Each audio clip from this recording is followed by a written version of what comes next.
Why is it so hard to pause? That's a question I was recently asked, and I want to come here and talk about it. My name is Kristen Peairs, and I help people pause. Why? So they can shift, so they can move back into inspired flow, because the world's a better place when we're all in flow.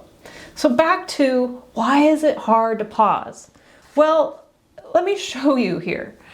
When we most need a pause, what's actually going on is we're feeling something like this.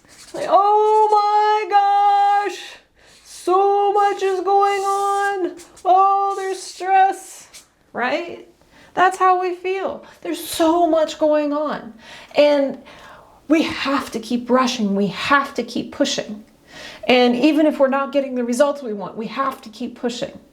Now, if we actually pause and consider, most of the time, whatever is going on isn't going to kill us. It's external stress. It's something that needs to be done for work or for life, but it's not going to kill us. But the way our brain and body react are, we're going to be eaten in the next 5 seconds if we don't rush. So when this is going on, adrenaline is pumping through our brain and body, and adrenaline keeps us hyper-focused and gives us lots of energy. And that's meant to be short-term, not long-term, not days, weeks, months, years, short-term, a few minutes, ideally. And then when the threat has passed, we can relax. What's happened in today's world is we often stay in alarm mode, stress mode. And after a while, that adrenaline actually begins to wear out our brain, wear out our nervous system, and sometimes chronic health conditions can be the result, or various types of fatigue. Regardless, not good to stay in. But why it's hard to pause is because this physiological response we have hardwired into us keeps us focused and on the run. If you want to shift, there's 3 things. Number 1, you need to want to shift. So you choose. You choose to pause. To pause, you're like, that's silly. It isn't silly. When you make a choice using that executive function in your brain, it begins to put the you that knows more than your physiology in charge. So choose to pause. Number 2, feel the feelings. Can't spell feelings right now, but here we go. Feel the feelings. So if we feel the feelings, what I can tell you is you're probably going to feel more feelings for a minute. That heart's going to race. And your brain's going to go more, and you might feel guilty, you might feel disheartened, you might feel sad, you might feel angry, but the feelings might become more. Because one thing about adrenaline too is that it keeps us not feeling. So when we choose to pause, there are going to be feelings and they might amplify, but if you begin to let yourself feel them, they can move through instead of getting sidelined and stuck and creating other problems later. And number 3, breathe.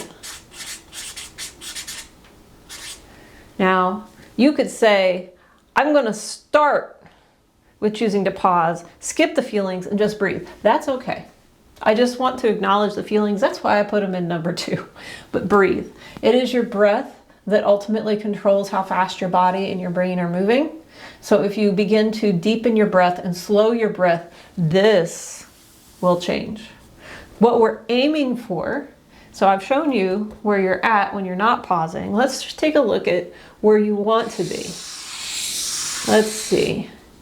We would like to have a little smile on our face, and we would like to feel relaxed. Our eyes are open, but we are relaxed. We'll even have some smile lines there. And we have an open heart. Look at that. Whew. All right. And we are connected to our heart. Look at that. That's a more relaxing drawing to look at, isn't it? Now there might still be some things going on out here, but suddenly we feel like we have a little bubble of peace or serenity. That's what we're shooting for. So what is some breathing that could really create this shift? Breathing with intention. So any kind of breath that you begin to choose with that executive function will begin to change how your response is going. So in this moment now, if we just inhale together and exhale, you might notice that things begin to shift just with one breath. So putting your hands on your belly, inhale into your hands. And then exhale, feeling your hands push back into your belly button. Inhaling into your hands.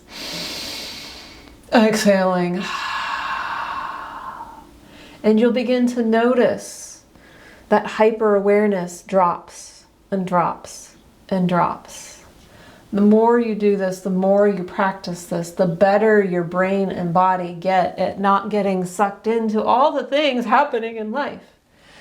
And instead being like, oh, is this really something that I need to pay attention to and get stressed about? Why, no, it is not. So there you go. We talked about why it's hard to pause and how to shift. Thank you for joining me today. I'll see you again soon.